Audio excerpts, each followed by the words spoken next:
Maggie, is there a Kleenex there, just in case? Yep. Okay, thank you. Good morning. Good morning. I'm not sure I can get through this. I'm going to try. It's very short. Take your time. I love and miss Todd every day. He was a wonderful son, brother, and father to his 3 sons. It breaks my heart that he didn't live to see what wonderful young men and fathers his sons have become. He would have loved being a grandfather. This is where the human cost hits first. Before trials, before verdicts, before headlines. This is a family describing the future that was stolen. Notice how the courtroom pauses here. Even judges and attorneys understand. Victim impact statements aren't evidence, but they matter. And for the jury or the public, this is the emotional anchor of the entire case. To his 6 grandchildren. Every time I see them, I see him smiling.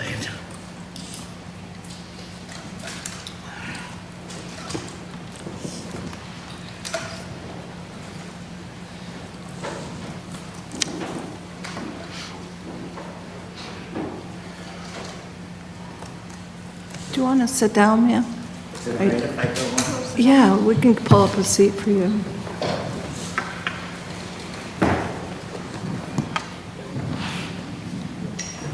Is that better? Do you want to try to finish what you were That's all I That's have. it? Okay. Yeah. Thank you. Todd was my brother, and I've been really conflicted about whether I wanted to speak today on his behalf or on all our family's behalf. Because nothing I say is really ever going to change. Todd's still going to be gone. Our lives are still never going to feel complete again. The role of him not being here will never be filled. This is a critical legal moment. She's referring to Linda being released in 2018, which likely involved either a retrial, appeal, or procedural error, not a declaration of innocence. This is where the justice system feels broken to victims' families. Let me ask you, should legal technicalities ever outweigh the emotional fallout for victims? But not speaking or not sharing some of my outrage and pain over his death, not correcting the image that has been painted of Todd, doesn't seem right either. When Linda was let out of prison in 2018, our whole family was in shock. It was incomprehensible to us. Pay attention here. This isn't just grief, it's reputation defense. In court, once a narrative is introduced, especially allegations of abuse, it sticks, even if it's later challenged. This family isn't just mourning Todd. They're fighting to reclaim who he was in the public record. And that battle can last forever. These last 6 years that Linda has been out living her life shook my faith in the law and in justice and in all that is right. It's been so hard having to listen to her lies and having her play the victim in this. And every single time I hear her speak, I just think, who's checking that? Who knows? Who's paying attention to what is real and what is not real? Because she's lied so much that it's hard to keep straight. I think if anyone's learned anything at this point, is that Linda is incapable of telling the truth. So I'd like people to know that my brother, Todd, was not an awful person. He was definitely not the abusive control freak Linda and her lawyers tried to make him out to be. He was a good guy. He had a great sense of humor. He was kind and funny. He cared about his community and his family and his friends. He was always there if you needed him. They say if you want to know what a guy is really like, watch how he treats his mother. There wasn't anything Todd wouldn't do for Mom. Stories like this serve a purpose beyond memory. They establish character. Jurors are instructed to focus on facts, but character testimony humanizes victims in ways forensic evidence never can. This is also a pacing shift in the statement. Notice how warmth is used here to emotionally prepare us for what's coming next. He fully intended to build Mom a place on his property when she was older so he could take care of her, and I have no doubt that he would have done that.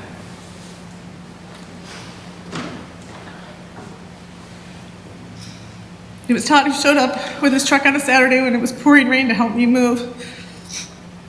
One of those washout pouring rain days, but it's just not going to let up. Had a whole house to move. Todd drove in from Lawrence. I was delighted to find out he was the only one there to help me move. And he just grinned and said, "I hope you're buying lunch." You could count on Todd. He was loyal and protective of those he loved. And he was gifted at making the ordinary fun. He was so creative and imaginative. He loved the holidays. He loved Halloween and Christmas. He made them all special for everyone. This is the most disturbing section, and it's intentional. Courts allow victims to describe suffering because it speaks to intent, brutality, and moral culpability. But it also raises a hard question for viewers. How much detail is justice, and when does it become unbearable? But just the everyday times that we spent with Todd were just as fun, just as great.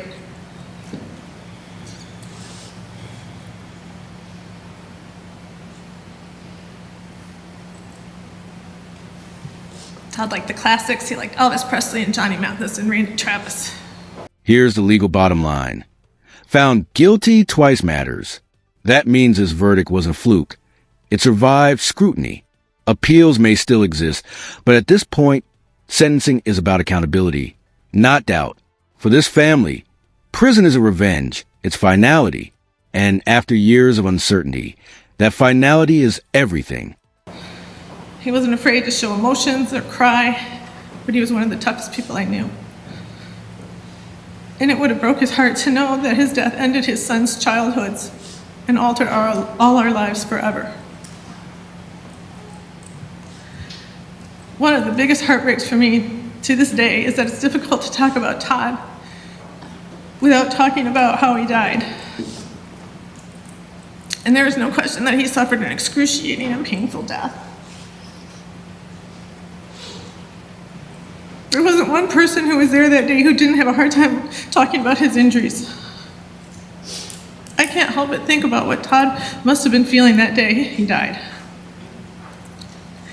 What a Herculean effort it took for him to escape that house, to put out the fire engulfing his body, only to have her deliberately run over him with that van. And still he hung on. He was that tough. He was trying so hard to live. And it absolutely kills me to know that hers was probably the last face he saw in this world. Linda's an evil person. She deserves no one's mercy. She should never have been given another trial or let out of prison to start with. And now that she has been found guilty twice of this crime, I hope she will finally go to prison for the rest of her life, and we can be done with her. She doesn't deserve the hope of ever being free again. And while I'm normally a compassionate person, I have zero forgiveness in my heart for Linda. And I hope when death comes for her, I hope it is as painful and as agonizing as the one you put Todd through. You deserve it. You are an awful human being.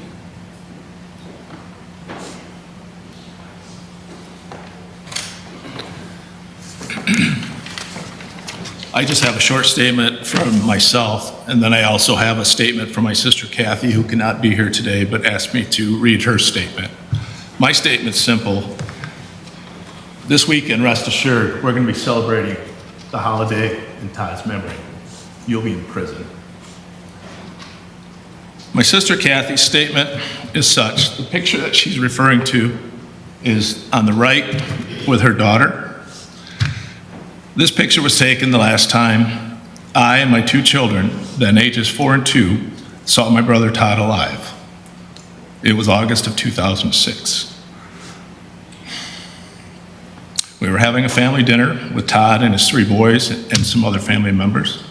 We had a wonderful time. There was lots of laughter, silliness, which was usual when Todd was around. Todd was always a favorite with the kids, and my 2 kids adored their Uncle Todd. I think that this is because he had such joy of life and remained in touch with his inner child his whole life. I miss my brother. I think of him every day and of all we lost when he was taken from our lives so brutally and so unnecessarily. My life and my children's lives are immensely poor for his loss, as are the lives of all his many friends and family members. but especially his 3 children, his boys. They lost their dad as teenagers and have had to go through the difficult years of early adulthood without him there to help guide them. They have grown into adults that I know their father would be proud of. I see Todd in each one of them, especially in their love and their prioritization for their children. We all lost so much when Todd was taken from us, but we have at least some memories of him to help us sustain us.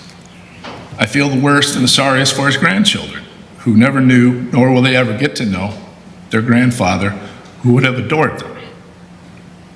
Every time I am blessed with the chance to spend time with Todd's grandchildren, I can't help but feel sad that he never got a chance to meet them and to get to know him. I know he would have been a daily presence and a positive influence in their lives.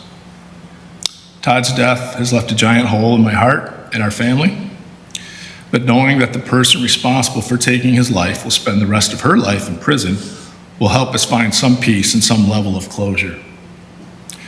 When you take into account all the people in whose lives have been made less by this untimely death, 2 life sentences don't seem enough.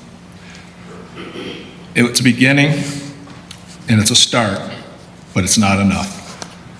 For the past 6 years, we have had to live with the emotional and mental stress and pain that she was out of prison. She never should have been there. But knowing that Todd's killer is going behind bars for the rest of her life will provide us some closure at last. Thank you. Thank you, sir.